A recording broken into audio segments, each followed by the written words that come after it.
عاملين ايه؟ يا رب تكونوا بخير. النهارده هنعمل الرز المصري هعمله بالتوابل البرياني بطريقه حلوه وسهله وهتعجبكم. حطيت سمنه في الحله وهخرط بصله صغيره. انا كده خرطت البصل اهو في السمنه وبقلبها لما تدبل، مش هخليها تحمر، لا انا هدبلها بس، هتبلها وهنزل فيها بالتوابل دي: فلفل اسود، بهارات فراخ، بهارات البرياني جايبها من عند العطار، اسمها بهارات البرياني.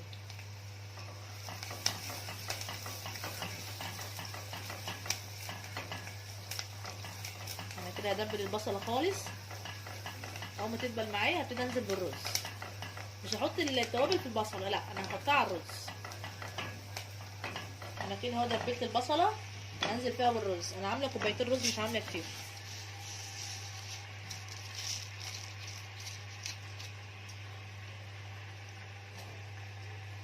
وهقلب الرز وهنزل فيه بالتوابل.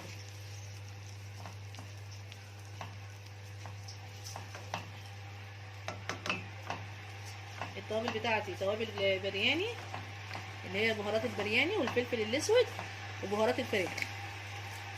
اللي عايز بقى يزود اي حاجه من عنده، كاري، كركم، جنزبيل، لورا، لومي، بس انا مش بحط الحاجات دي كلها، انا بستكفي بس بالفلفل الاسود وبهارات الكاري. انا كده اهو خلصت الرز كده خالص، فلفلته خالص كده، البصل خالص اهو. هنزل فيه بمقدار الميه، بس الميه تكون سخنه.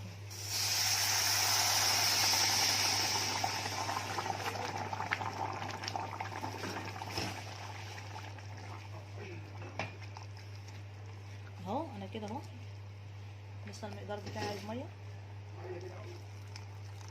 اهو. هحط بس الملح، هو ثواني معايا اهو. الرز كده خلاص انا زودت الميه بتاعته، الميه السخنه، وحطيت الملح وخلاص اغطي عليه اهو. حبايبي الرز خلص اهو زي ما انتم شايفينه. الطريقه دي جربوه بالرز المصري، هيبقى طعمه حلو قوي. انا النهارده عاملاه ساده من غير خضار ولا فراخ او لحوم، انا عاملاه كده بس، عاملاه بالتوابل البرياني، بس طعمه حلو قوي وجربوه. يا رب الفيديو النهارده يكون عجبكم. ما تنسونيش في اللايك والشير وسبسكرايب. السلام عليكم ورحمه الله.